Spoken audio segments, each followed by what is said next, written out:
There is nothing wrong with your internet. Do not attempt to adjust your settings. We are controlling the podcast. We control the squealing and the screams. We can make your heart flutter, your eyes blur from tears, or sharpen your mind to crystal clarity. For the next hour, sit back. We are in control of what you hear. We repeat, there is nothing wrong with your settings. You are about to experience the awe and mystery known as the female mind. You are now entering the Fangirl Zone.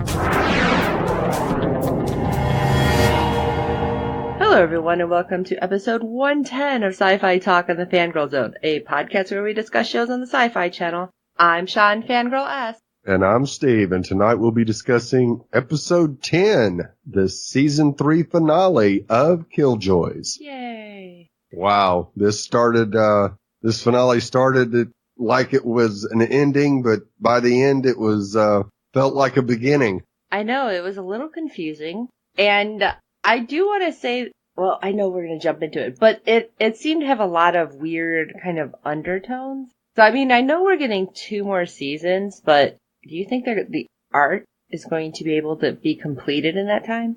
I think so. I mean, that gives us 20 episodes to defeat the lady and put the Hulan back where they belong, so I think they will be able to. I guess if we don't have any fillers, we'll be alright. At least not too many. Right. Alright, let's jump in. We got some ratings news. Yes, we do. Episode 10 brought in a 0.15 in adults 18 to 49 with 0.589 million viewers, making it the 62nd overall cable show for the night. Unfortunately, college football also started that night, so that's why we probably dropped a little bit. Yeah. I was at a weird game. I've never been to a college football game, and I was at the Notre Dame game, Notre Dame Temple. And I don't know. I had a lot of people, and I did not realize. So thank you guys who dealt with my ineptitude. I was periscoping on Fangirl Zone. I thought I was doing it on mine. So you got to see some of the weird things that they do at the Notre Dame game. Right. Because we were sitting behind the student section, and I guess it's only weird if, it doesn't work, right? All the little things. But every time Notre Dame gets a touchdown, several people, I won't say everybody, but it's always seems to be in the student section, they grab a person and do military presses over their head. Right. So for every touchdown, if they get the extra point, they do 7. But it's not just the next touchdown would be another 7. No, they would do 14. Right. And then 21. So I'm watching this going, what the hell are they doing? Because I didn't catch it at first. I had to have it explained to me. I mean, the band was doing it. It was crazy. And apparently bare feet are a thing too. Because people kept telling me, oh yeah, being in the stadium with walking around with bare feet is a thing. I'm like, I'm not walking around barefooted. I'm sorry. No. Weird things in college football. Thankfully, SYFY was able to bring me back into a whole different kind of weird that didn't have anything to do with, I guess, traditions? I don't know. Sports, at least. Yeah. Well, it was all sorts of fun and games until the war started, apparently. Well, and even afterwards. Yeah. And I do want to, we'll give them the little synopsis for episode 10, Wargasm. We always have fangasms, right? Right. So, the Killjoy militia has everything they need to go to war. But as the battle begins, Anila changes the entire game. Of course she does. Yeah. Some of it just didn't make any sense. I'm sorry. But for Davin to be caught off guard with some of the things that Anila pulled. Yes. It didn't make any sense. He would have been prepared for that type of attack. Yeah, I totally felt the same way. Now, I do want to talk about the opening scene. Right. Where they're at a picnic, it looks like. I'm like, okay. Last Supper. Yeah, because they stop on that moment. And all I kept thinking, does this mean that somebody in their group is going to betray them? Right. Or get killed. You didn't know. Yeah. And then a little bit later in the episode, we find out, well, it could have been a wedding reception. Which I think it was. Yeah, I do too. But it was weird. But yeah, I kind of just focused on the fact that this means somebody's going to betray them, right? And then the way things kind of happened, I wasn't sure. And I thought there was double agent. And I'm going to be honest, and this is going to be hurtful for some people, but I thought it was Pre's new husband. Right. Because we don't really know anything about him. No, we don't. Except his mom's a drunk. And that could have been an act. Yeah.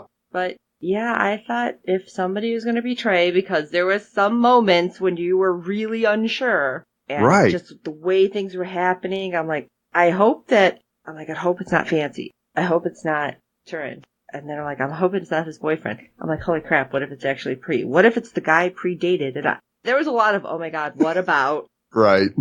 So. Yeah, because like I said, it was just too easy for Anila. Yeah. At the beginning to get what she wanted. I don't understand. No. And, obviously we're going to talk about this. We might talk it out and I might learn something that I didn't catch. But I think ultimately it's going to be probably next season before I really grasp what happened.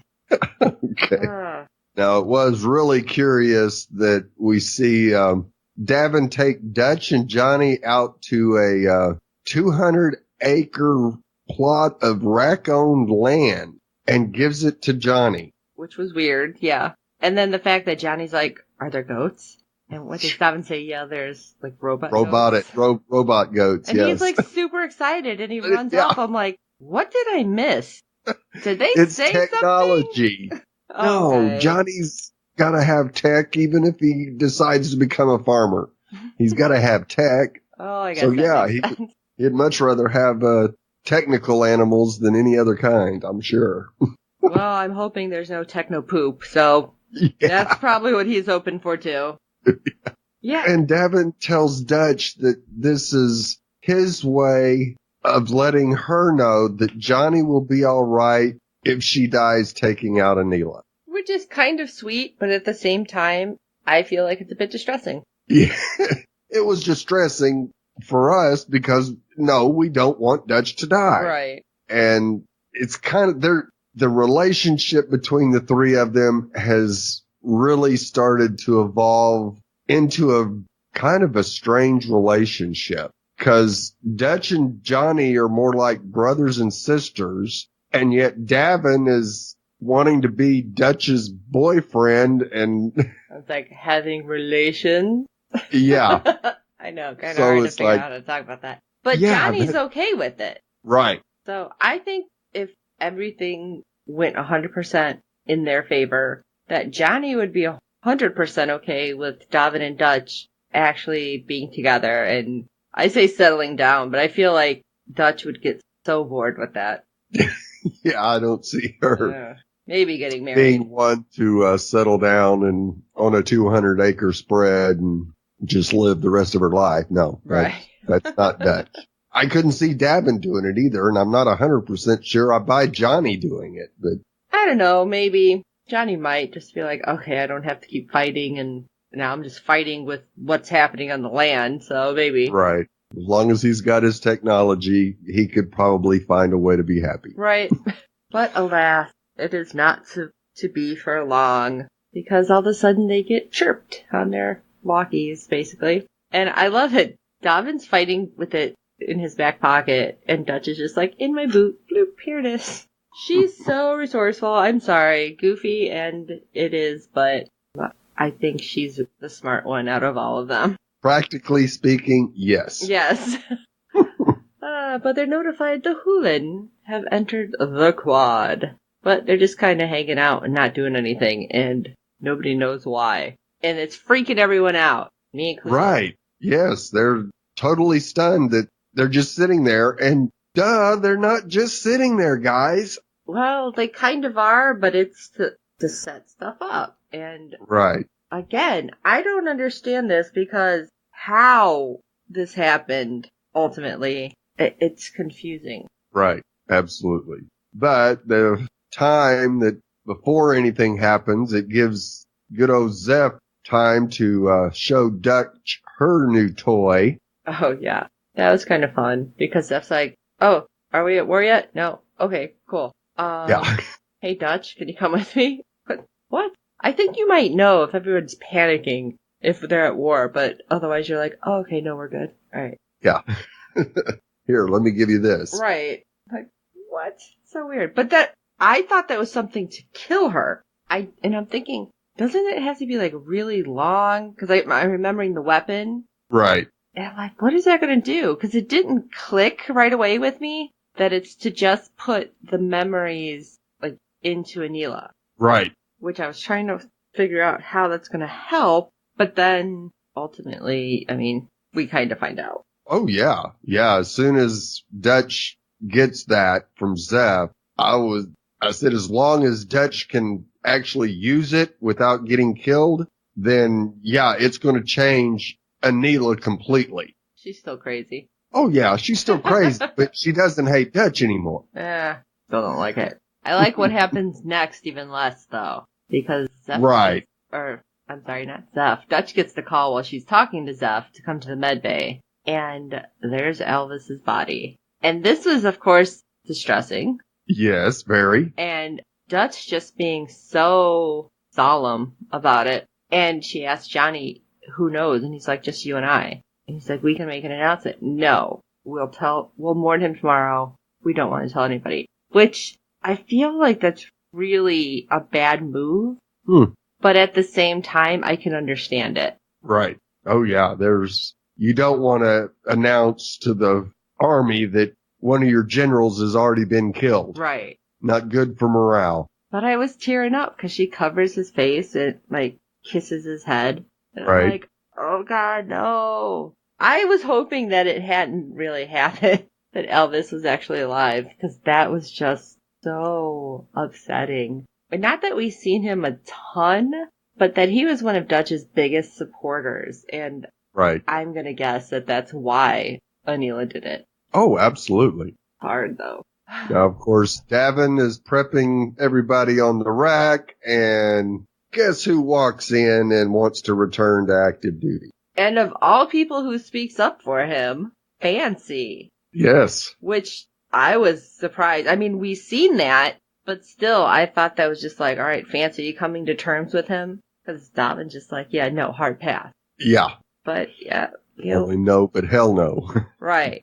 Cooler heads prevailed because Fancy's like, we need everyone. Yes. He may be an ass, but if he dies in our fight, at least he's still on our side. Which was, again, like, after seeing that opening, I'm like, okay, wait, is it him? Did he do something? Right. So I was just not trusting him. Because he just seemed so shady this episode, too. Didn't he, like, the way they kept showing him do, like, the little things, like, oh no, the captain goes down with the ship. Pull back. Oh, cut this off. And I'm like, what is he doing? Is he Right. Yeah. Is he actually being honorable, or is he actually got something else up his sleeve that we don't know about? Yeah. I can see how you saw that. Yeah.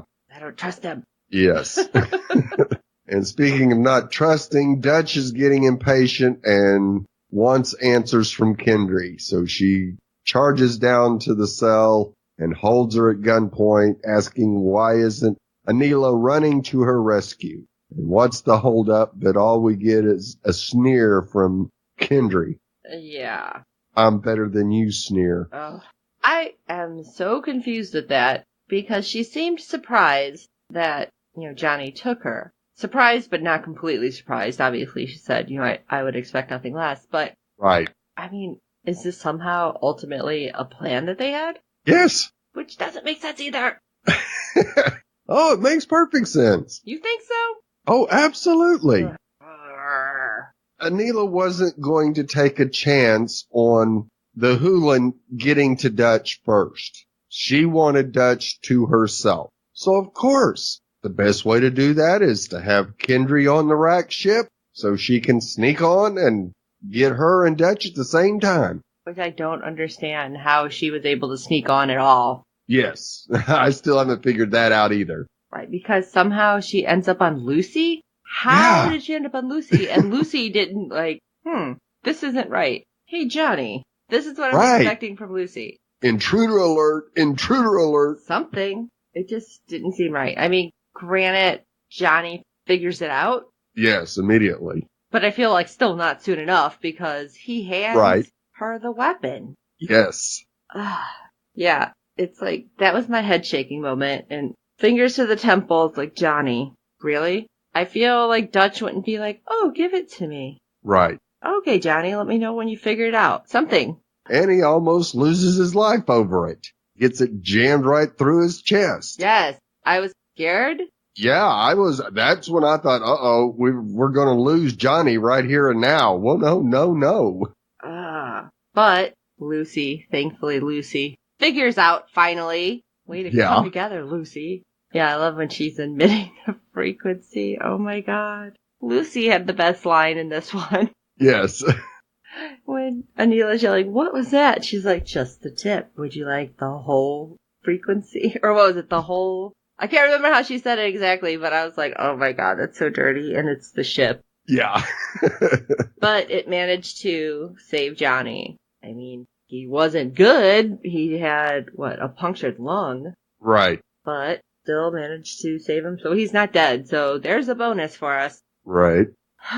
And again, our questions. How did Anila and Scouts manage to get into the rack itself? Right. Somebody give me some clarification. Did we miss a scene or what? Yeah, there might have been a Game of Thrones deleted scene on us here where we actually see how Anila and her crew get onto Lucy and on the rack ship. I figure Lucy's probably docked on the rack ship. Now that makes sense. So getting from Lucy to the rack would make sense. But how did she get onto Lucy in the first place? Right. And then how on earth should have a blind spot somewhere. Right. And how on earth do Anila's people know how to find where Dulcea is? Does she have, I mean, is that some weird Hulan thing? Because probably. Then shouldn't Anila have been able to find Dulcea without killing everybody? Probably, but she has too much fun killing people.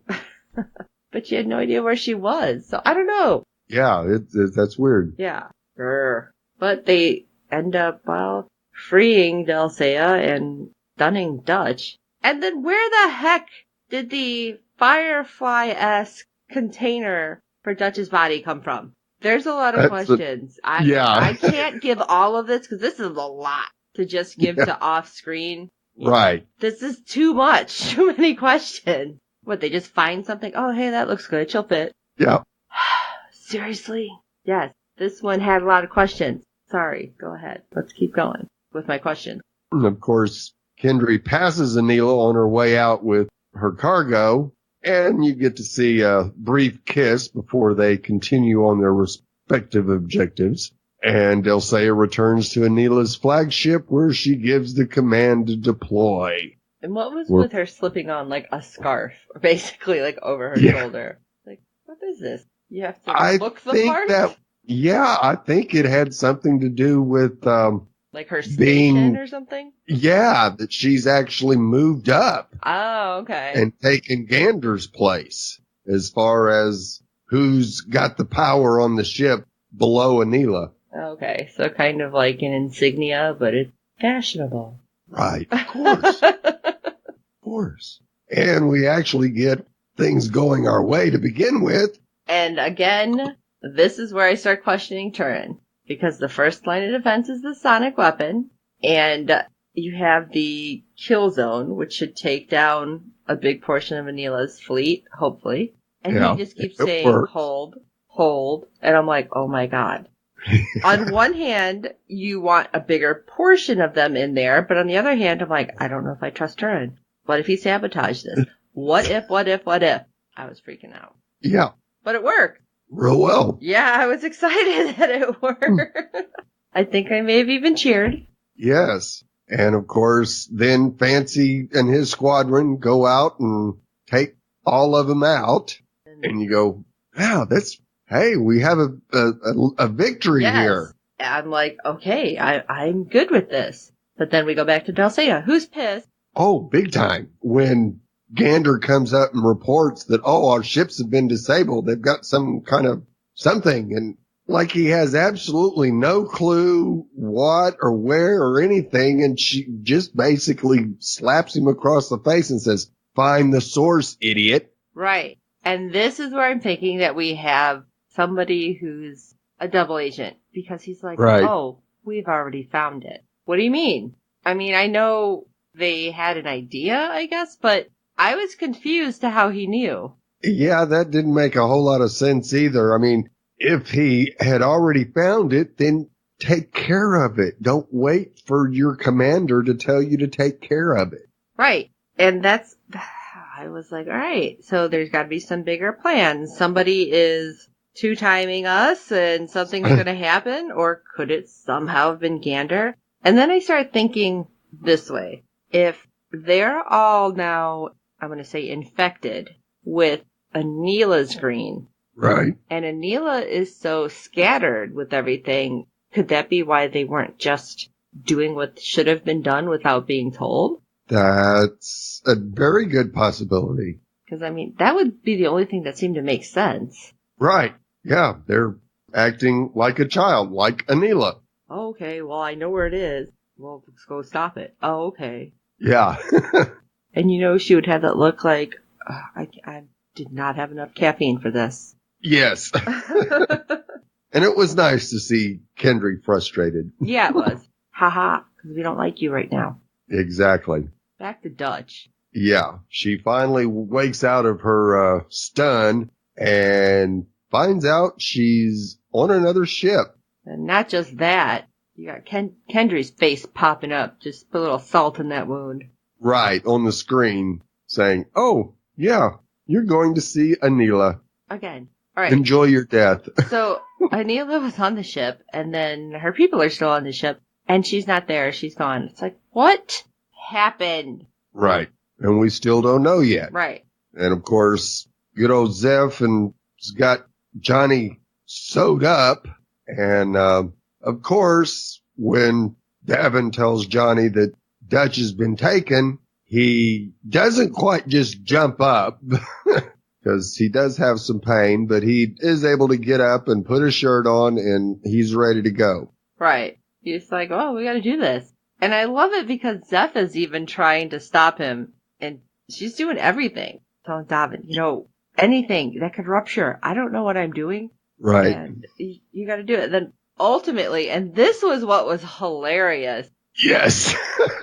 Because Jason was watching this with me, and this scene, he looked at me and goes, what? Like, yeah, no. Zeph's like, you can't leave, because I love you, to Johnny. And I love the look on the Jacoby's face, both of them. Yeah. When they stop, and they both had the, what did she say? And are you kidding me look. Right. And then they both turn and look at her, and she's like, alright, I was desperate. You're hurt. I'm like, alright, points for trying, Zeph, but that was pushing it to a point where, what if weirdly he's like, I love you too? Then what would you have done? Right. Well, and I think she'd probably been fine with it ultimately. oh yeah. I mean, last week she made the sexual innuendo that, unless you want, if you want, that's fine with me. Oh, she's hit a Dav how many times? Right. So, yeah, she's, a very frustrated scientist, to say the least. Yes, that's true. That's true. But she gets to be the meat in a Jacoby hug sandwich. She's like, ew, ew. I'm like, yeah, ew, right.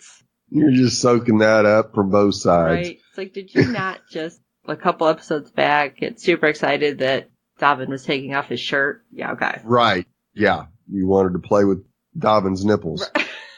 That's just so weird to say out loud. Yeah. That's something I'm not going to be able to forget anytime soon. All right. No. Let's go to Pri. Then they cut down to the planet where Pri and Jared are, and we find out that, yeah, they've just gotten married, and Pri's basically apologizing for having to put him through this, and Jared's like, what do you mean? This is heaven. I've never been off Westerly before. Oh, gosh. And I'm eating canned meat. Well, this is your honeymoon. Okay. And Pri just like, oh my God, you poor thing. Right. And at one point, and I can't remember where it was, when Pri's like, who's tending the bar? It's like, really? Right. That's what you're worried about? There's like guns and ships and booms. Yeah, I'm not really sure worrying about the bar at that moment was the thing to do, but right. I guess whatever to keep your mind in the game. Yes. And of course, shortly thereafter, they're getting attacked from above and on the ground. And so it's time to close up shop and relocate. But of course, with the kill zone down, the rack is now vulnerable. I do want to say, and I failed to mention when we started, when they were on planet and you seen the ship, like all Anila's fleet, like kind of come in to the shot. Right. That looked really awesome too. Yes, it did. It just reminded me very much of like Star Wars. Yes. It just did have that feel. And I think more with what we're getting for the new movies, but it was just a great visual to kind of show how outnumbered they are, which I think they already knew. Oh, yeah.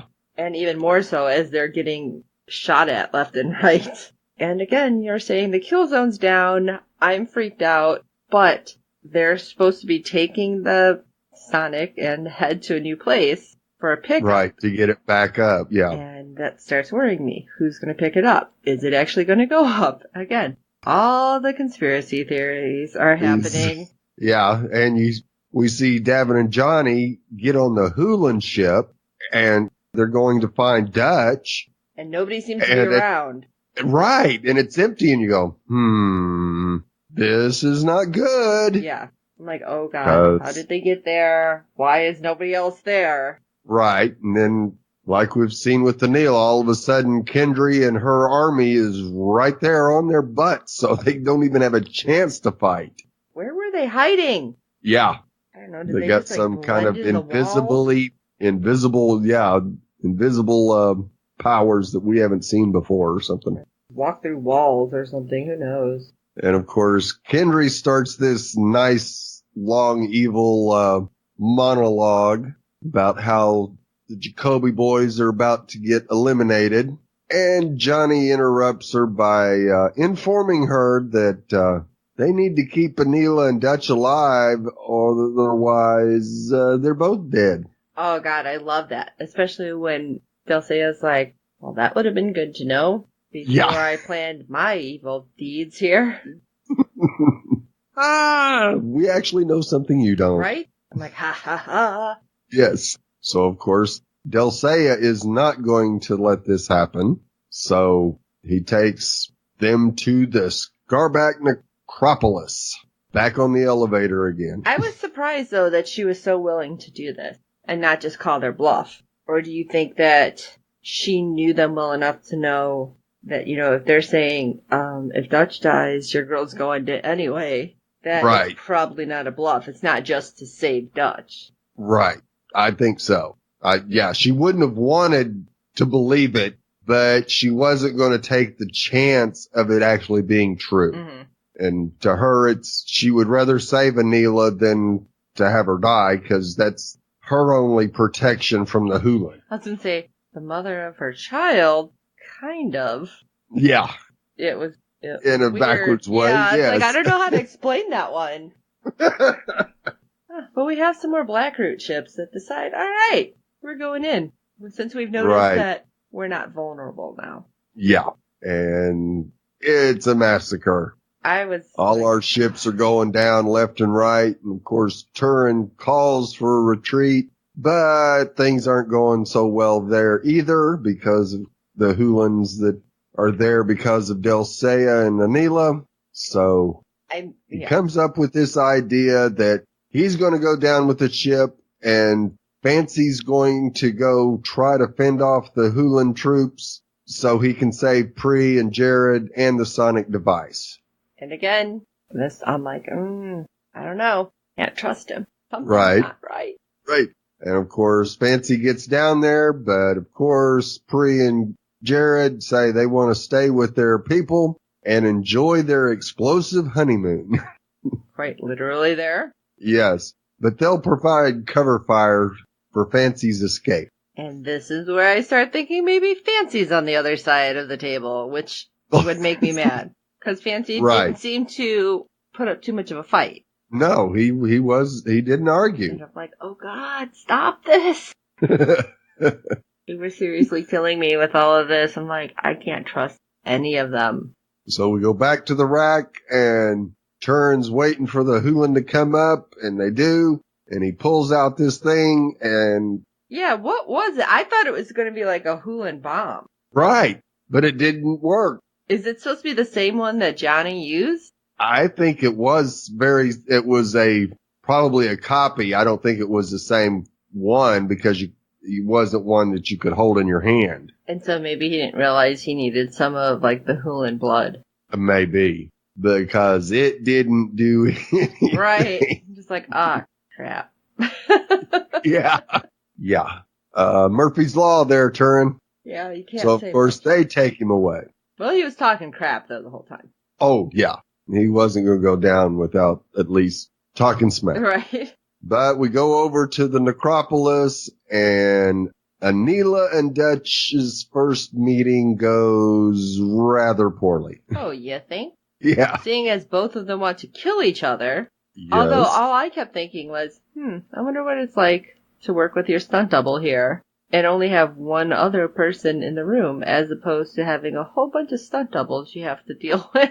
Much like Orphan Black. And they're like, now I have to do 12 other parts. But I still think it was good because you have both of them and you can see how they're the same but still so different from each other. Right. And they know how to get at each other. Oh, God, yes.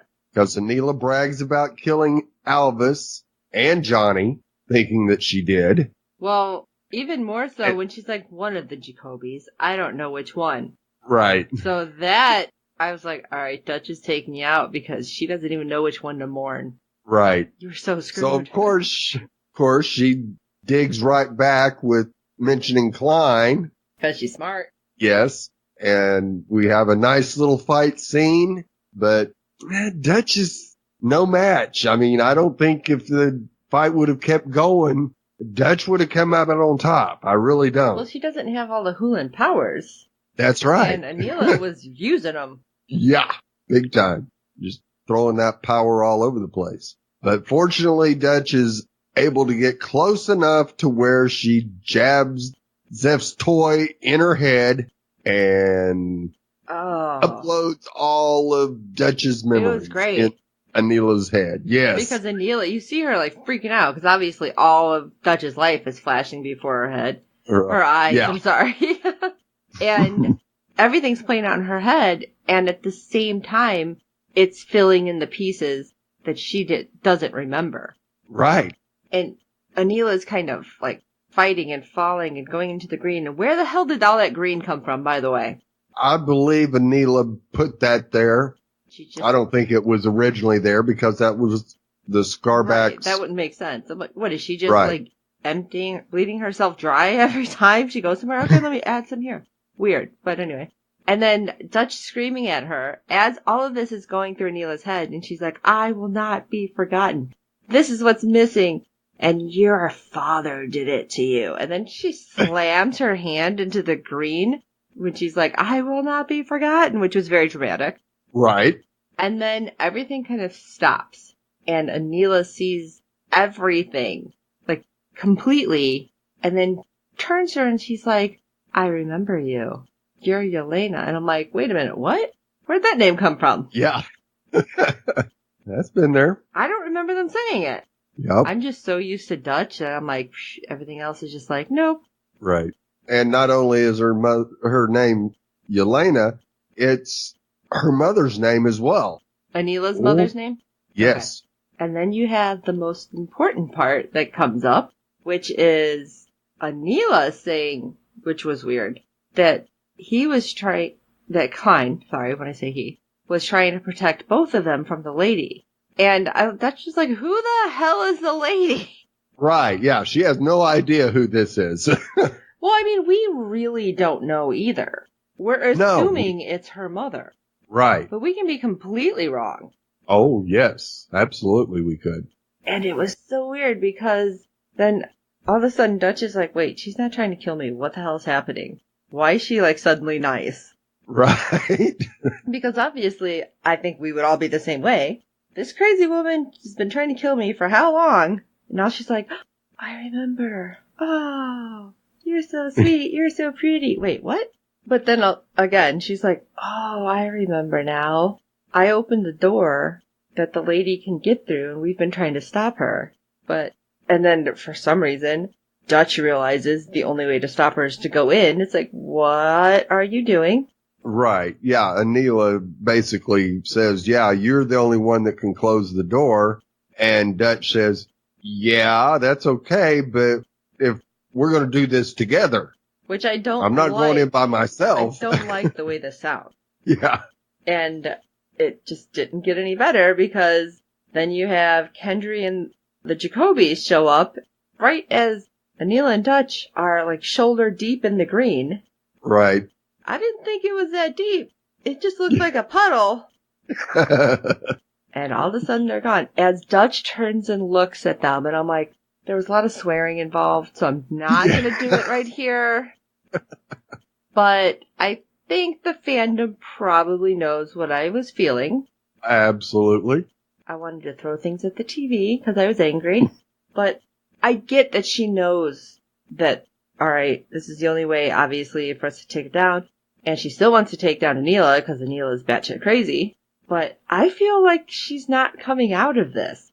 I think it was the only way that she has a chance of coming out was with Anila going in with her. Okay. I really do. I think if she would have went in by herself, there'd been no way in God's green earth she'd have been coming out. Okay, I can see that.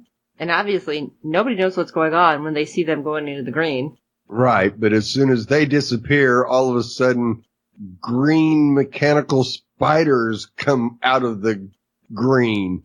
And you go, what are those? What's going on? And at least, our guys are like, back to the elevator, go, go, go, go, weird stuff happening. Yeah, and Kendry says, it's not me, it's the lady. Right. And they kind of look like, what you talking about, Willis? So she has to kind of explain this. Yeah. But, again, weird stuff because Lucy's arriving at, the platform. Right. And she's telling Johnny, yeah, the Blackroot ships are everywhere. And he's like, all right, well, as soon as we get there, she's like, no, that's not happening. No. And so Johnny comes up with his brilliant idea of having Lucy cut the tethers for the elevator on both sides so they can prevent any of the ladies' troops getting in and approaching the green pool that Dutch and Anila entered and making sure they never get out. So. But I don't think she's exactly got a grappling hook on her to pull him in somehow. No, and she sells that. She goes, I can't save you, Johnny. He goes, yes, I know. But then he turns to Kendry and says, okay, if we're going to do this, you got to end the hostilities. And she replies, well, you're gambling with Dutch's life. And both of the Jacobys pipe up and say, yeah, she's okay with it. And so, of course, the only way for her to make sure to save Anila is agreeing to Johnny's terms. So, of course, she just pulls out her nice little compact of green goo and touches it, and they all stand down, which is really great because they were about to kill Gerard and the ground troops. Right, and I got really nervous. Yeah. And I just want to say, really? You have a compact with just the goo? Yeah. Okay. I think I guess it's better than a cell phone. A communicator would probably be a little easier. I'm just going to text this real quick. Hold on. Okay. Right. What? You take selfies with that? What are you doing? Yeah. And we get to see Turin, who is still talking shit, high key. Yes. And then, who was it? God, was it Garrett? Who was trying to, actually hoolinize him? I don't remember who the captain was of that group. I thought that was, who was the one that, why am I blanking on their names? Not Dutch. Anila killed, over and over and over. Gander. I kept saying Gander. No, that wasn't Gander. Oh, God. I don't think. Just that was so good. Because then, surprisingly, Fancy is the one who rescues him. Right. Just in the nick of time. Right. Because he's, am I going to at least be able to keep my hair? And they're like, oh, sense of humor, that will be gone. Just wow, that sucks. Yeah. I thought, because you had that second where you hear something and Turin tenses, and then it turns out it was Fancy. I'm like, oh, hey, Yeah. I had to take that deep breath. I'm like, still don't know if I can trust Turin, but okay. I am the worst, and Steve knows this because we've talked Orphan Black and everything. I will not trust a character. They can cure the whole galaxy of like the worst disease, and I'm like, I don't trust them. They're up to something. Yeah, it was Falling finale. Skies. Yeah, Falling Skies is what really did that to you. Oh, I think it's probably going back further. Yeah. Doctor Who. More than likely. Anyway, yeah, it's one of those. But hey, we at least get Pri and Garrett to have the moment. And they kiss, and there's like, oh, happy honeymoon moment on Leith. And Zeph, and of all people, Pip, he walks in, and they're like, yay. And then Zeph, like, jumps smacks the poor man. Yeah. Yeah, there's some frustration that's... I think on both sides there. Yeah. Oh. What was it? Jeremy's 1.5 times? Right? That might be twice as much as Zeph and Pip. Oh, goodness. But we have, yes, the cliffhanger. Because why not a cliffhanger? Because they want to kill us. So Lucy cutting the cord at both ends of the elevator, which I feel like somebody's got to come in and swoop and Firefly, barn swallow them, something. Right. Otherwise, they'll just drift into the sun. And how long is that going to be an option with, oxygen? Right. And I love it, though. You do hear, is there a bathroom on this? And, oh my God. Davin, I love you, but you were just irritating the snot out of Kendry. Yes, he was. But, I mean, he's like, well, it was on the way up and as they're floating away. What about names? What about this? How do you feel about apostrophes? If it's a boy, have you thought about circumcision? Did we actually have sex? I was like, yeah. Oh my God. It was funny, but I'm just like. It was hilarious.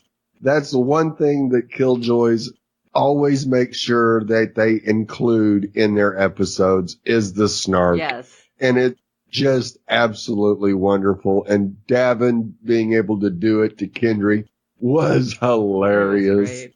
I do appreciate that, but seriously. And the moment where, on the way up, she's like, if he talks again, shoot him. But when they cut the cords and or about to, she grabs both of their hands after they, strap in and she's like, shut up. Like, I'm going to hold both of your hands. Just shut up. But yeah. And then after they're floating away, she actually starts talking to Davin about it. Yeah, it's kind of funny. Although, like I said, the back and forth with, did we have sex? I would still be showering. And you would remember. It's like, okay. Yeah. Okay. But we cut to the green. And we're on a beach. And all of a sudden, Dutch and Anila are having white hair. What is with the white hair in there? I don't know. Bleach effect. Well, nobody else has it. Well, nobody that we've seen. Right. So that's what's weird. I don't get it, but okay. And Anila tells Dutch that this was where she was born.